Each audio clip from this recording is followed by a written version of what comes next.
আগে চাঁদ দেখা, ভালো করে বুঝবেন। প্রত্যেকবার এটা আমাদের অনেকে বিভ্রান্ত করে ইমামদের কাছে গিয়ে, যে তারা কিভাবে নামাজ পড়ে, চাঁদপুরের লোক মালয়েশিয়ায় তারা কিভাবে নামাজ পড়ে। এখন আপনি যদি চাঁদ দেখেন, আপনি চাঁদ দেখে নামাজ পড়বেন।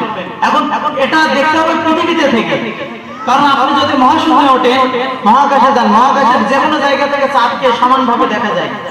আপনি যদি এই ভূপৃষ্ঠ পার হন, যে কোনো জায়গাতে চাঁদকে আপনি ভালোভাবে দেখতে পারবেন। এই জন্য বলা হয়েছে পৃথিবীতে থাকাকালীন চাঁদকে দেখতে হবে। এখন আমাদের বাংলাদেশ টাইম 8:10 বাজে, এখন নিউ ইয়র্কে কিন্তু এই টাইম নাই।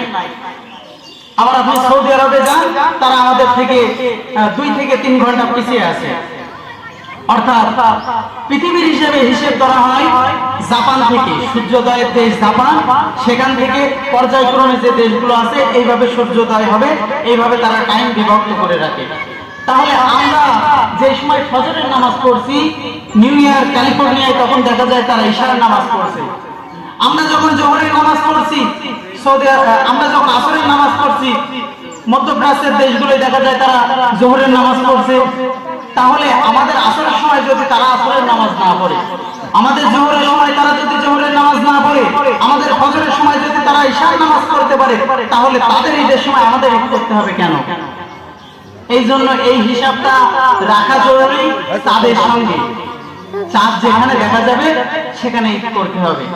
চাঁদ দেখলাম না, আমাদের ঈদ না। এরপরেও হিসেব রয়েছে আরবি মাসের, যে গণনা রয়েছে ইসলামিক ক্যালেন্ডার, ওই ক্যালেন্ডার আপনাকে অনুসরণ করতে হবে। এই জন্য এইগুলো আমরা একটু খেয়াল রাখবো। এরপরে আসি ঈদের নামাজের নিয়ম।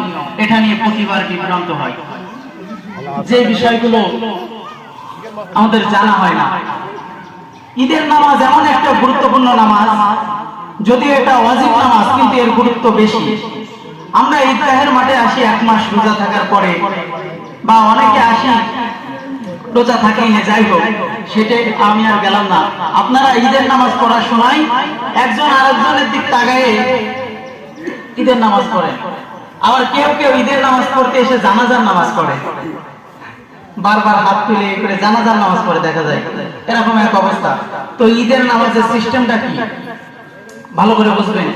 ইমাম সাহেব যখন ঈদের নামাজ পড়াবে, যখন কাতার সোজা করবো, আমরা নিয়ত করতে হবে কি, অতিরিক্ত 6 তাকবীরের সহিত ঈদুল ফিতরের নামাজ 2 রাকাত নামাজ এই ইমামের পিছনে কিবলামুখী হয়ে আদায় করতেছে আল্লাহু আকবার।